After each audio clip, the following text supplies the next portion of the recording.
Économie le Max sur i24 News. Merci d'être au rendez-vous. Au programme de cette édition, l'Afrique du Sud se lève contre la corruption. Des milliers de manifestants hier dans les rues de Johannesburg qui accusent le président Zuma d'avoir détruit le pays. Le taux de chômage est à 25%. Les inégalités restent criantes. 20 ans après l'arrivée au pouvoir de l'ANC, que reste-t-il des rêves de Mandela? Le point dans un instant.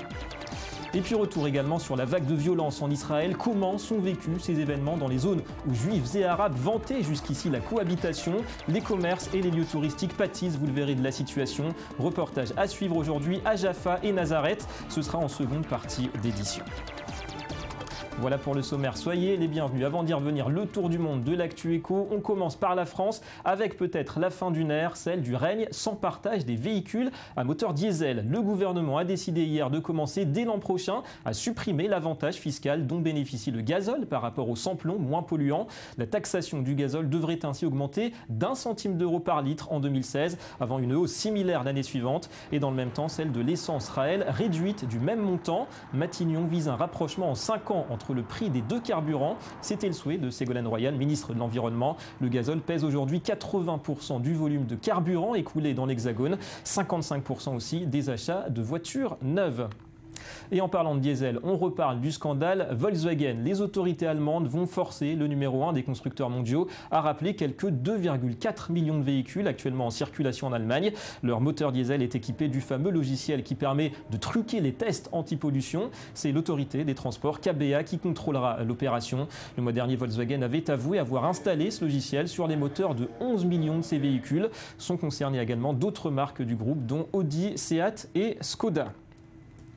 En bref, l'Ukraine a posé ce jeudi un ultimatum à la Russie. Kiev souhaite que Moscou accepte une restructuration de la dette ukrainienne avant le 29 octobre. On parle d'un crédit de 3 milliards de dollars. L'Ukraine menace, en cas de refus russe, de porter le différend devant les tribunaux. Kiev risque un défaut de paiement partiel ainsi que l'échec du plan d'aide international. 75% des créanciers privés du pays ont accepté le principe d'une restructuration. Des nouvelles de la campagne aux États-Unis pour la primaire démocrate. Au lendemain du premier débat, qu'elle a d'ailleurs dominé d'après les observateurs assez largement, eh bien, la favorite Hillary Clinton est revenue hier sur la récente conclusion de l'accord de libre-échange transpacifique. 12 pays, on le rappelle, dont les États-Unis. Et elle se dit déçue de certains aspects du futur traité. On l'écoute. Cet accord ne répond pas à mes attentes. Certains d'entre nous espéraient des dispositions sur la manipulation des monnaies.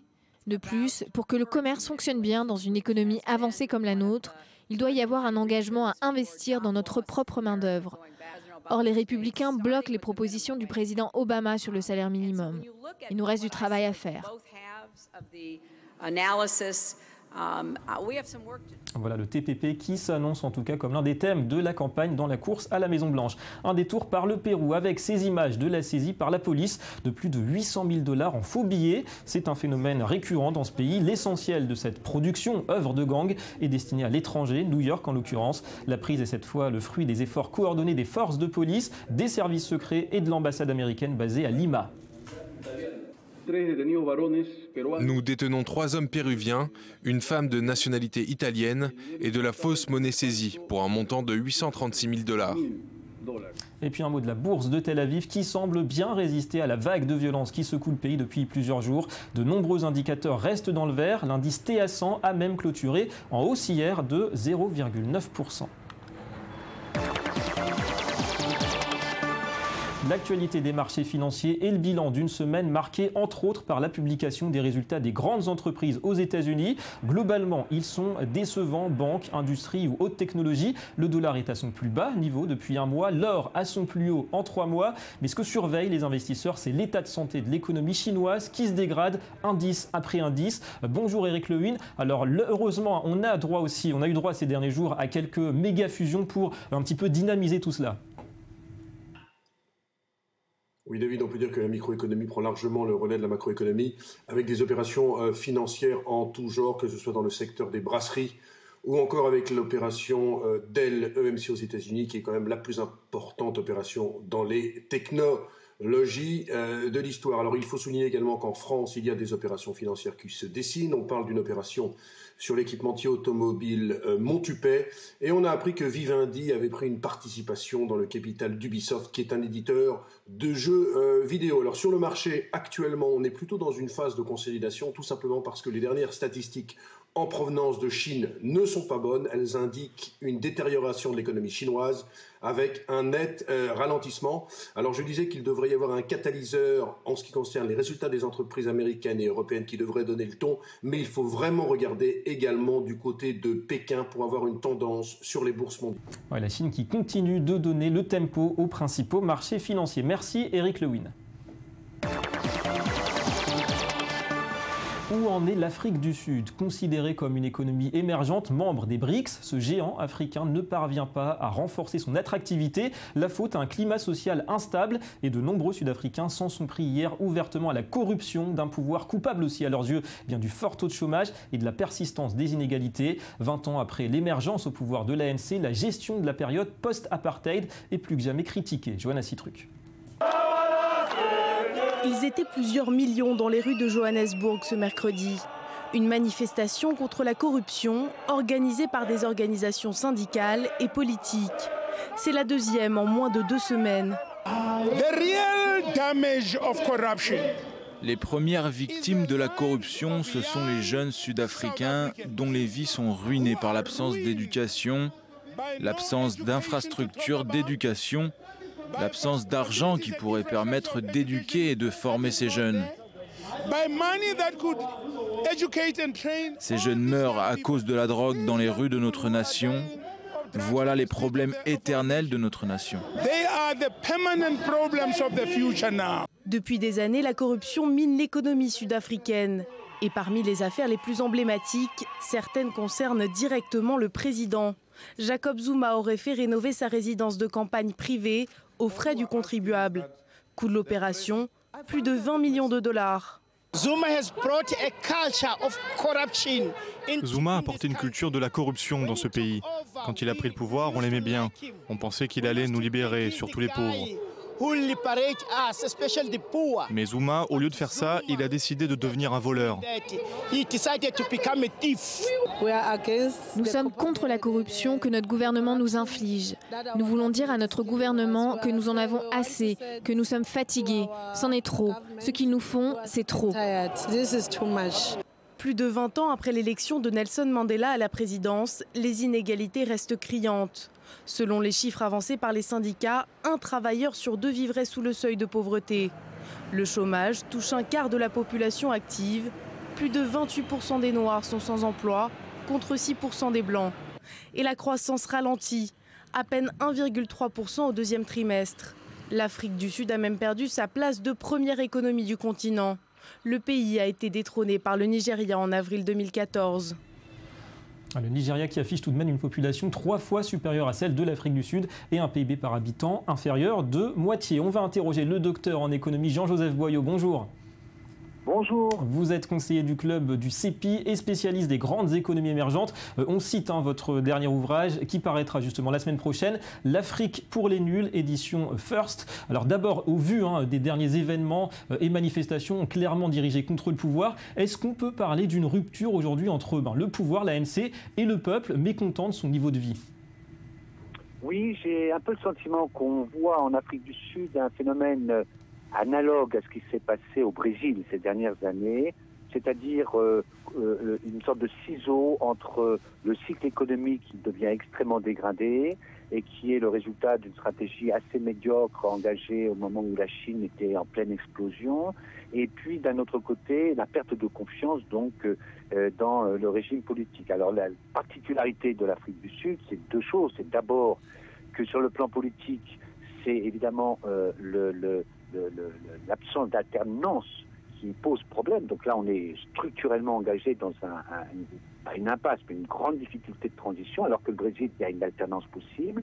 Et deuxièmement, la différence, c'est que les mouvements sociaux en Afrique du Sud, donc quand même, sont en général plus lourds de violence qu'au Brésil. Donc c'est à suivre de très près. Ouais. Alors ça fait, vous disiez, tout de même plus de 20 ans maintenant que l'ANC, le parti donc, de Nelson Mandela, domine largement la vie politique africaine. Les inégalités, on l'a dit, restent assez frappantes. Est-ce qu'on peut parler aussi d'un échec relatif de l'ANC sur le plan socio-économique, le progrès social finalement qui est un peu trop lent?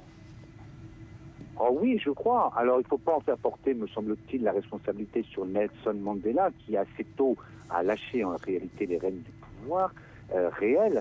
Mais la stratégie dans laquelle s'est engouffrée la nouvelle direction de l'ANC il y a quelques années était plutôt de négocier avec les Blancs le partage de la richesse, du pouvoir économique, sans véritablement engager une nouvelle voie d'industrialisation. Et donc, je crains que là, il y ait à la fois des nuages politiques et économiques lourds pour les prochaines années. Ouais. Alors, il y a aussi l'évolution. Sur la toile de fond, vous avez fait référence au Nigeria, qui était un géant démographique, sur le fond d'une dégringolade démographique qui pèse très très lourd maintenant sur la trajectoire future de l'Afrique du Sud. Alors Jean-Joseph Boyer, il y a aussi l'évolution du PIB par habitant qui est la plus faible en Afrique du Sud pour l'Afrique du Sud au sein des BRICS sur les 20 dernières années. Vous pensez que l'Afrique du Sud peut encore suivre le rythme des autres économies émergentes ? Non, pas du tout. L'Afrique du Sud me fait plutôt penser à ce que je dis souvent sur l'Amérique latine. Ce sont des pays émergents depuis 2 siècles et qui vont rester émergents. Dans le cas de l'Afrique du Sud, on voit bien qu'elle ne se positionne plus du tout maintenant sur la trajectoire d'un pays émergent. Et en quelques mots, d'un point de vue global, les difficultés actuelles de ce pays, vous les attribuez à la conjoncture économique mondiale ou surtout à la perte d'attractivité de ce pays en raison notamment des conflits sociaux comme on l'a vu dans le secteur minier ces derniers temps?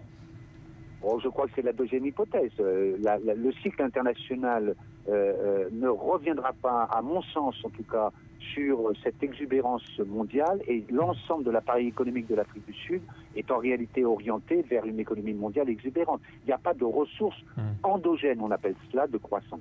Merci beaucoup Jean-Joseph Boyot pour ces éclaircissements. Allez, retour à présent sur les événements de ces derniers jours en Israël. Les violences, on le disait hier, affectent les économies israéliennes et palestiniennes. Et dans les villes israéliennes à majorité arabe, les pertes se font aussi sentir. Première victime, les commerces avec une baisse de la fréquentation. Reportage à Jaffa, Nasrin Ibrahim avec Laura Duhamel. C'est une vague de terreur qui secoue Israël. Et les citoyens, qu'ils soient juifs ou arabes, sont tous inquiets quant aux perspectives économiques et politiques. La multiplication des attentats au couteau ont causé de grandes pertes économiques pour les deux côtés.